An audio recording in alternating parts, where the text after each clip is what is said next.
네, 금주 옐런 연준 의장은 취임 후 처음으로 의회반기 통화정책 청문회를 가졌습니다. 11일과 13일에 이틀에 걸쳐 청문회가 있었는데요.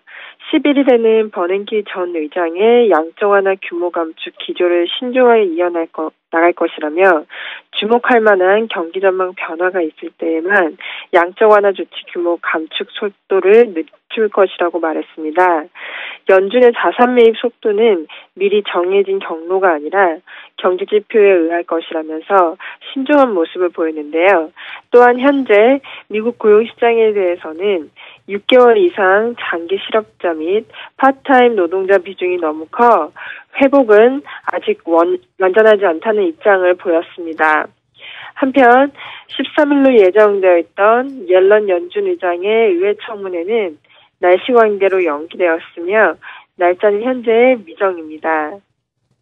네, 그리고 올해 초 글로벌 변수였던 신흥국 금융시장의 불안감 최근에 다소 완화되는 움직임을 보여주고 있습니다.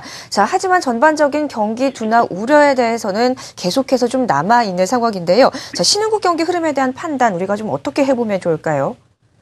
네, 2014년에 들어 시장의 가장 두드러진 특징은 신흥국가들의 성장 부진이며 그 여파로 최근 성장세를 보이기 시작한 미국 및 유럽 등 선진국 경제에 확대될 것이라는 우려감이 커지면서 세계 주가가 2% 내외에서 급락하고 공포지수 빅스는 지난 2012년 말 미국 재정절벽 이슈 이후 최고치를 보이기도 했습니다. 특히 신흥국 금융시장 불안에는 미 연준의 추가 양적 완화 규모 축소 등 통화정책 변화 가능성에 대한 불확실성이 커진 점을 들 수 있는데요. 연준은 의회 보고서에서 신흥국들이 자본 도피를 억제하기 위해 지금까지 취해온 정책은 임시방편에 불과하다며 기존의 재정정책 및 통화정책의 지속적인 시행과 함께 일부 신흥국은 근본적인 경제적 취약성 해결을 위한 구조적 개혁이 필요하다고 언급했습니다. 하지만 2월 들어 신흥국 불안이 다소 안정되었지만 중국 등 신흥국가들의 경기 성장 속도가 둔화된 모습입니다. 한편 1월 중국 수출은 전년 동월 대비 10.6% 증가한 2,071억 달러로 예상치인 3% 증가를 크게 웃돌면서 작년 7월 이래 최대 증가를 보였습니다.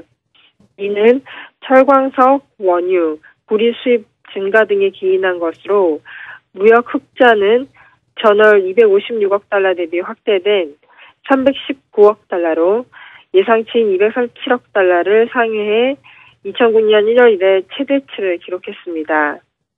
네, 최근 신흥국 정책이 좀 있으면서 안정화를 찾고 있지만 임시방편에 불과하다. 좀 구조적인 취약성 해결을 위한 개혁이 필요하다는 말씀까지 좀 해주셨습니다.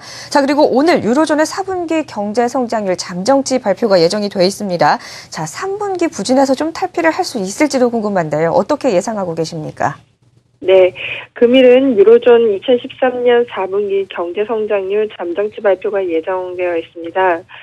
지난 2분기 0.3% 증가해서 3분기 0.1% 증가로 제자리 수준으로 둔화되었지만 소폭 반등할 수 있을지 주목이 되는데요. 개별적으로는 유럽 최대 경제 국가인 독일이 2분기 0.7% 증가해서 3분기 0.3% 증가로 소폭 하락하여 반등할 수 있을지와 프랑스는 지난 3분기 마이너스 0.1%에서 플러스 성장으로 전환할지 주목이 됩니다. 올해 유럽 경제 성장이 연간 기준 2년 연속 마이너스 성장을 벗어날 것으로 보이지만 분기 대비 0.5% 이내에 저조한 성장률이 지속될 것으로 전망이 되는데요.